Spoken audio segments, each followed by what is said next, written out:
Basically guys, যারা এই royal Enfield classic 350টা নিতে চাচ্ছেন, বেসিক্যালি এই ভিডিওটা হতে যাচ্ছে তাদের জন্য।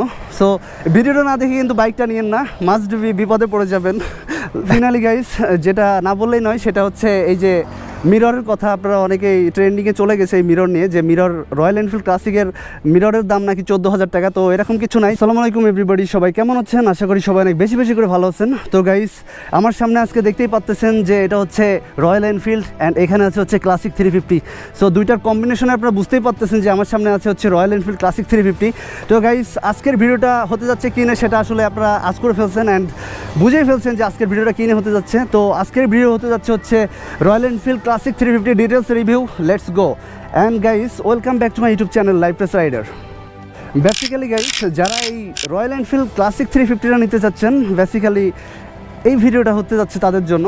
সো ভিডিওটা না দেখে কিন্তু বাইকটা নিয়েন না, মাস্ট বি, বিপদে পড়ে যাবেন। ফার্স্ট থিং গাইস, তো আমাদের বাংলাদেশে টোটাল রয়্যাল এনফিল্ডের 4টা বাইক লঞ্চ হয়। ফার্স্ট হচ্ছে হান্টার 350, মিটিওর 350, বুলেট 350, দেন ক্লাসিক 350। তো গাইস, এই 4টা বাইকের মধ্যে মোস্ট এক্সপেন্সিভ অ্যান্ড হচ্ছে মোস্ট ওয়ান্টেড যে বাইক সেটা হচ্ছে রয়্যাল এনফিল্ড ক্লাসিক 350। আর যদি এই ক্লাসিক 350-র কালারটা যদি হয় এরকম, তাহলে তো কোনো কথাই নেই। এটা হচ্ছে সবার একটা ভালোবাসার জিনিস, সবার একটা ইমোশন। সেটা বয়স যাই বলেন না কেন, বুড়ো হোক সবারই একটা ইমোশনের জিনিস হচ্ছে এই। ফার্স্ট বলতে গেলে এই বাইকটা হচ্ছে ক্রুইজার একটা বাইক, যেটা হচ্ছে পুরো ওয়ার্ল্ডে এটা চাহিদা রয়েছে। এই রয়্যাল এনফিল্ড ক্রুইজার বাইক নামেই সবাই চিনে। দেন এই বাইকটাতে যে ফ্রেম ইউজ করা হয়েছে, যে চ্যাসিস ইউজ করা হয়েছে, সেটা হচ্ছে twin down tube span frame, যে ফ্রেমটা শুধুমাত্র ক্রুইজার বাইকের ক্ষেত্রে ব্যবহৃত হয়। অ্যান্ড এই ফ্রেমটা গাইস, এই রয়্যাল এনফিল্ডের যে 4টা বাইক আছে, টোটালি 4টা বাইকেই কিন্তু এই সেম ফ্রেমটা ইউজ করা হয়েছে। কিন্তু এই যে টর্ক বলেন, এটার মধ্যে কিন্তু একটু ডিফারেন্স আছে। তো সেটা আমি লাস্টে আলোচনা করতেছি গাইস। অ্যান্ড এই বাইকটাতে যে সাসপেনশন দেওয়া হয়েছে, সেটা কিন্তু আপনি যদি নেন তাহলে পেয়ে যাবেন হচ্ছে টেলিস্কোপিক সাসপেনশন। যদিও বা এই টেলিস্কোপিক সাসপেনশনের উপরে সুন্দর একটা কাভার দেওয়া হয়েছে, যে কাভারটা আসলে ওল্ড হেরিটেজ বাইকের যে একটা মানে কি বলবো, যে জিনিসটা সেটা কিন্তু ধরে রাখছে। এটা আসলে কি সাসপেনশন, হুট করে দেখে কেউ বোঝার ওয়ে নাই। তো গাইস, আপনি যদি এই বাইকটা নেন তাহলে পেয়ে যাবেন হচ্ছে টেলিস্কোপিক সাসপেনশন। অ্যান্ড এই যে লম্বা একটা এক্সজস্ট, যেটা হচ্ছে রয়্যাল এনফিল্ডের মেইন আকর্ষণ যেটাকে বলা হয়, এই ডুব যে আওয়াজ, সেটা কিন্তু এই এক্সজস্টের আওয়াজ। সো এই এক্সজস্টের বিষয়ে আসলে বলার কিছু নাই এটা। দেন গাইস, এই যে রয়্যাল এনফিল্ড বাইকগুলো হান্টার, ক্লাসিক, বুলেট, এইগুলোতে যে ইঞ্জিন ব্যবহার করা হয়েছে, যে এগুলো হচ্ছে আন্ডার স্কোয়ারশেপ ইঞ্জিন, এবং এই ইঞ্জিনগুলো হচ্ছে অল্প গতিতেই বেশি পাওয়ার প্রডিউস করতে পারে। এই বাইকটা যদি নিয়ে থাকেন তাহলে পেয়ে যাচ্ছেন হচ্ছে 350 সিসি সেগমেন্টের একটা air cooled engine, FI engine. যদিও প্রিভিয়াস যে মডেলগুলো ছিল ওগুলোতে মেবি কার্বোরেটর ছিল, বাট এটা এখন এফআই। সো এ বিষয়ে আপনি একটু ফ্যাসিলিটি পেয়ে যাচ্ছেন, যে এত বড় একটা ইঞ্জিন, যেটা টোটালি একটা লার্জ, কি বলবো, যেটা আপনি কাছ থেকে দেখলে আসলে ফিল করবেন যে এটার ইঞ্জিনটা কতটা বড়। আসলে বোঝাই যায় যে এটা রয়্যাল এনফিল্ড একটা জিনিস। অ্যান্ড গাইস, এই রয়্যাল এনফিল্ড যে লেখা আছে এখানে, এর লোগো এমন কোথাও নাই যে লোগো নাই। ইঞ্জিন বলেন, এর যে ওয়্যার বলেন, এবার যে লাইট বলেন, এভরিওয়্যার এই রয়্যাল এনফিল্ডের লোগোটা কিন্তু আমি দেখতে পাচ্তেছি, যে কোথাও এরা বাদ রাখে নাই এই রয়্যাল এনফিল্ড লিখতে। সো এটা যে একটা most wanted brand world wide, সেটা আসলে বোঝাই যাইতেছে। এটার যদি ফন্টে আমি বলি তাহলে হচ্ছে এটার যে ডিআরএস দেখতে পাচ্ছেন, ডিআরএস দুইটা হচ্ছে পুরা হ্যালোজেন। অ্যান্ড গাইস, যে এই যে লাইটটা দেখতে পাচ্ছেন, যে এটা হচ্ছে ভিনটেজ, টোটালি এটাও একটা হ্যালোজেন। অ্যান্ড গাইস, এই যে ইন্ডিকেটরগুলো দেখতেছেন, ইন্ডিকেটরগুলো হ্যালোজেন। সো এখানে সব কিছু মিলাইলে আপনি হ্যালোজেন ছাড়া আর কিছু পাবেন না, যেহেতু এটা ওল্ড হেরিটেজের একটা মানে কি বলবো, এটা জিনিস বহন করতেছে যে রয়্যাল এনফিল্ড। সো এই বিষয়ে বুঝতেই হবে যে হ্যালোজেন মানে হচ্ছে ওল্ড হেরিটেজের কিছু জিনিস। সো মানে ওল্ড ভার্সন বলতে আসলে আমরা হ্যালোজেনকেই বুঝি। দেন গাইস, যদি ব্রেকিংয়ে যাই, তো এই ব্রেকিংয়ে আপনারা দেখতে পাচ্ছেন যে বাইব্রি ক্যালিপার পেয়ে যাবেন, বাইব্রি ফ্রন্ট এবং রিয়ার দুই জায়গায় বাইব্রি ক্যালিপার। অ্যান্ড হচ্ছে এটার সাথে আপনি পেয়ে যাচ্ছেন হচ্ছে ডুয়েল চ্যানেল এবিএস। সো এই বিষয়ে সন্দেহের বাইরে যে আপনি ব্রেকের সাথে টোটালি ফুল সেট আপ একটা এবিএস পেয়ে যাচ্ছেন। ফাইনালি গাইস, যেটা না বললেই নয় সেটা হচ্ছে এই যে মিররের কথা। আপনারা অনেকেই ট্রেন্ডিংয়ে চলে গেছে এই মিরর নিয়ে, যে মিরর রয়্যাল এনফিল্ড ক্লাসিকের মিররের দাম নাকি 14,000 টাকা। তো এরকম কিছু নাই, যেহেতু আপনি গাড়ি নিতেছেন। সো এটা এখানে মেটাল বডির একটা মিরর পেয়ে যাইতেছেন। সো এই বিষয়ে এই বাইকটা যে যতদিন চালাবেন, এই মিররটা মনে হয় না যে ওইভাবে আসলে ক্রাশ করলে কিছু হবে। সো মিরর নিয়ে এত চিন্তার কিছু নাই। আর বাংলাদেশে এরকম আফটার মার্কেট মিরর অনেক পাওয়া যায়। সো মিরর নিয়ে প্যারা খাওয়ার কিছু নাই, যে না 14,000 টাকাতে আপনাকে মিরর কিনতে হবে এমন কিছুই না। সো বাইক কিনলে আপনি বাইকের সাথে মিরর পেয়ে যাচ্ছেন। দেন গাইস, যদি হুইলের কথা বলি, সো এই যে হুইলগুলো দেখতেছেন যে এগুলো কিন্তু অন্য আদার্স যে স্পোর্টস বাইকগুলো আছে আমাদের দেশে R15 GSX-R এগুলো থেকে কিন্তু হুইলটার সাইজটা অনেক বড়, যেটা সামনে ব্যবহার করা হয়েছে 100/90 সেকশন টায়ার। সো হচ্ছে হুইলের সাইজটা অনেক বড়, আপনারা বুঝতেই পারতেছেন। অ্যান্ড পিছনে যেটা ব্যবহার করা হয়েছে সেটা হচ্ছে 120/80 সেকশন। সো এটাও অন্যান্য আদার্স হুইলের থেকে অনেক বেশি বড়। সো লুকটা একটু বড় বড়ই লাগতেছে। অ্যান্ড গাইস যদি এর গ্রাউন্ড ক্লিয়ারেন্সের কথা বলি সেটা মেবি হচ্ছে, আপনি একটু গুগল করে নেবেন, তারপর আমি বলি এটা মেবি হচ্ছে 170 মিলিমিটার।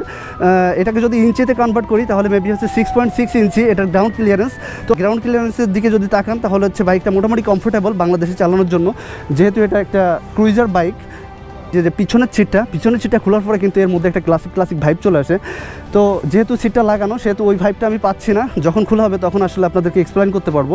অ্যান্ড গাইস এই যে এই পাশে একটা এক্সট্রা ফিচার দেওয়া আছে, সেটা হচ্ছে সাইড স্ট্যান্ড ডাউন কাট আপ যে সেন্সর সেটা কিন্তু দেওয়া আছে, যেটা আগের রয়্যাল এনফিল্ডগুলোতে ছিল না। বাট এই যে এখন যে BS6 ভার্সন করছে সেটাতে কিন্তু আপনি যখন এই যে সাইড স্ট্যান্ড ডাউন করলে যদি গিয়ারে থাকে সেক্ষেত্রে কিন্তু স্টার্ট অফ হয়ে যাবে। সেটা আমি আপনাদেরকে রাইড দেওয়ার সময় আপনাদেরকে দেখাইতেছি যে আসলে প্র্যাকটিক্যালি কাজ হয় কিনা। তো নেক্সট যেটা জিনিস সেটা হচ্ছে স্পিডোমিটার। তো স্পিডোমিটার আমি আপনাদেরকে রাইড করতে করতে শেয়ার করি। তো গাইস বাইক নিয়ে কথা বলতে বলতে অলরেডি বাইকের ককপিটে আমি চলে আসছি। And this is the royal Enfield Classic 350। সেটা আসলে বুঝতেই হবে। অ্যান্ড এটাতে ওঠার পরে যে একটা আলাদা ভাইব কাজ করতেছে সেটা আসলে আমি বলে বোঝাইতে পারবো না। আসলে একটা রয়্যাল ভাব আছে গাইস। অ্যান্ড এই যে টান দিলে যে ইনিশিয়াল যে পাওয়ার সেটা আসলে বোঝাই যাইতেছে যে না এটা ক্লাসিক 350 চালাইতেছি আমি। অ্যান্ড কি বলবো গাইস যে এখান থেকে ভিউজটা আসলে ককপিটের কেমন লাগতেছে আপনারা একটু কমেন্ট করে জানান যে আসলে ভিউজটা কেমন লাগতেছে। অ্যান্ড গাইস যারা ফার্স্ট টাইম চালাবেন তাদের মধ্যে অবশ্যই একটা আলাদা রকম ফিলিং কাজ করবে, cause this is Royal Enfield man. Then guys এটার মিটার নিয়ে আমি কথা বলতে চাচ্ছিলাম। এটার মিটারটা হচ্ছে টোটালি অ্যানালগ। এটার স্পিডোমিটার যেটা আছে এটা টোটালি মাইল এবং কিলোমিটারে শো করতেছে। অ্যান্ড গাইস নিচেরটা মেবি হচ্ছে মাইল, উপরেরটা মেবি হচ্ছে কিলোমিটার। অ্যান্ড এখানে যে ছোটো একটা ডিজিটাল মিটার আছে এটাতে সাম ইনফরমেশন শো করে। ফার্স্ট থিং হচ্ছে এটাতে ফুয়েল গেজ, দেন হচ্ছে টাইম অ্যান্ড হচ্ছে ওডো। তো এই সাম ইনফরমেশন। অ্যান্ড গাইস এর দুই পাশে দুইটা মানে এ পাশে কি বাম সাইডে আছে হচ্ছে আপনার কির ইগনিশন দেওয়ার যেটা, আর ডান সাইডে আছে হচ্ছে একটা লোগো। আর এই লোগোর কথা বলতে গেলে আমি ফেড আপ হয়ে যাইতেছি যে এর এমন কিছু নাই যেখানে এর লোগো নাই। আসলে সব কিছু মিলাইলে কি বলবো, একটা প্রিমিয়াম জিনিসে একটা প্রিমিয়াম লুক থাকবে, এটাই স্বাভাবিক। অ্যান্ড প্রিমিয়াম জিনিসে লোগো থাকে এটাও বুঝে নিতে হবে আমাদেরকে যে প্রিমিয়াম জিনিসে একটু লোগোর পরিমাণটা বেশি থাকে। যখন আমরা কোনো ব্র্যান্ডিং জিনিস কিনি সেখানে মানে প্রিমিয়াম বলতে কি বোঝায় যে তার লোগোটা খোদাই করা থাকবে, তার ভিতরে একটা স্টিকার থাকবে লোগো। সেম জিনিস এই বাইকের ক্ষেত্রেও যে এর কোথাও বাদ নেই যে লোগো কাট আপ করতে। ওকে, যেহেতু এটা বাইকটা 350 সিসি সেহেতু আপনারা মনে করেন না যে না এটা 350 সিসি যেহেতু টান দিলে হয়তো 300 মতো স্পিড উঠবে, এরকম আসলে কিছুই না। এটা মেবি কোম্পানি ক্লেম করে হচ্ছে 350 সিসি, বাট এটার যে ওয়েট আছে, এটার যে ভিতরের যে স্ট্রেংথ আছে সেই সব কিছু মিলাইলে মেবি হচ্ছে এটা টপ স্পিড যদি দেখি তাহলে হয়তো 120 থেকে 25 এরকম উঠবে। আই এম নট শিওর, আপনারা চাইলে একটু ট্রেল করে দেখতে পারেন। বাট যেহেতু এই বাইকটার এখনও ব্রেকিং পিরিয়ডই শেষ হয় না সেহেতু আমি উড়াধুরা টাইনে আসলে ইঞ্জিনের 12টা বাড়াইতে চাচ্ছি না। সো গাইস এখন আমি আসলে ওইভাবে স্পিড দেখতেও চাচ্ছি না। সো আমি গাড়ি চালাচ্ছি হচ্ছে এখন 3rd গিয়ারে। ও আরেকটা জিনিস বলতে ভুলে গেছি, সেটা হচ্ছে এই গাড়িতে যদি আপনি নেন সেক্ষেত্রে পেয়ে যাবেন হচ্ছে 5 স্পিড গিয়ার বক্স, যেটা আসলে 350 সিসি অনুযায়ী কম মনে হচ্ছে আমাদের কাছে। কজ হচ্ছে আমরা অনেক সময় দেখেছি যে R15 V3-তে 6 speed gear box, GSX-R just 150 CC, but সেখানেও 6 স্পিড গিয়ার বক্স। বাট এখানে 350 CC bike 5 speed gear box. Cause এটা হচ্ছে একটা ওল্ড হেরিটেজের একটা জিনিস, যেহেতু রয়্যাল এনফিল্ড ক্রুইজার একটা বাইক। আর কিছু ব্যাড সাইডের কথা আমি বলি নাই, যেটা হচ্ছে আপনি এই বাইকটা চালাতে গেলে আপনাকে এই ইঞ্জিন অয়েল যে ক্যাম্পটা আছে ওখানে আপনাকে ঢুকাইতে হবে 2.2 litre engine oil. And guys এই যে বড়টা ট্যাঙ্কি দেখতে পাচ্ছেন, এই ট্যাঙ্কিটা হচ্ছে আপনি 13 লিটার তেল এখানে ক্যাপাবল করতে পারবেন। অ্যান্ড 13 লিটার মানে হচ্ছে আপনি অনেক। আর যদিও এটা হচ্ছে ফুয়েল রেঞ্জ কত যায়, লিটারে কত কিলোমিটার যায় এটা আমার আসলে ধারণায় নাই, আপনারা একটু গুগল করে নেবেন। সো 13 লিটারে আমার মনে হয় যে খুব বেশ দূরে যাওয়া যাবে। কজ যদি আমি 25-30 কিলোমিটার করেও ক্লেম করি সেক্ষেত্রে বেশ দূর যাওয়া যায়, আপনারা একটু ক্যালকুলেট করে নেবেন। অ্যান্ড গাইস বাইকটা নিয়ে আসলে বলার কিছু নাই, সব কিছু মিলাইলে আমার কাছে আসলে জোস লাগছে, অস্থির একটা জিনিস লাগছে এই রয়্যাল এনফিল্ড ক্লাসিক 350। যদি বা আদার্স যে বাইকগুলো আছে হান্টার ওইগুলো আমি ওইভাবে চালাই নাই। অ্যান্ড ক্লাসিক 350টা হচ্ছে রয়্যাল এনফিল্ডের মধ্যে আমার লাইফে ফার্স্ট টাইম রাইড। অ্যান্ড হচ্ছে এটা ফার্স্ট টাইম চালাইলেই নিজের মধ্যে একটা ক্রেজিনেস ফিল হইতেছে, এটা আসলে আমি বলে বুঝাইতে পারবো না। সো গাইস চালাইতে যে কই চলে আসছে আই ডোন্ট নো। অ্যান্ড ফিলিংটা আসলে আপনাদেরকে বুঝাইতে পারবো না যে ভাই আসলে ভিতরে জিনিসটা কি আছে। এটার যে একটা সাউন্ড এক্সজস্ট অসাধারণ ম্যান, মানে মানে কি বলবো, এটা ডিসেন্ট একটা বাইক বলা যেতে পারে, যে আসলে অস্থির একখান জিনিস, অস্থির একখান মাল ভাই। আসলে না চালাইলে আপনি বুঝবেন না যে মালটা কত জোস। সো গাইস, এখনও যারা চালান নাই, সো চালাই একটু দেখেন যে কেমন লাগে বাইকটা।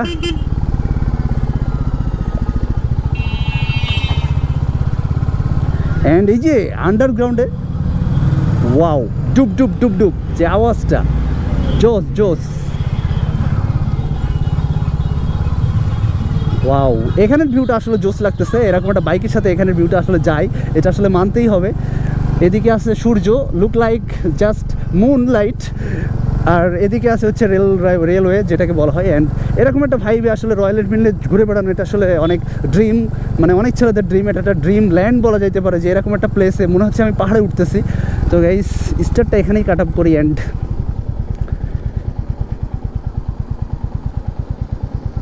ওয়াও, মানে ইন্টিংটাও জোস কিন্তু, ঠিক আছে। এনিওয়ে গাইস, ভিডিও করতে করতে আসলে সন্ধ্যা লাগাই ফেলছি।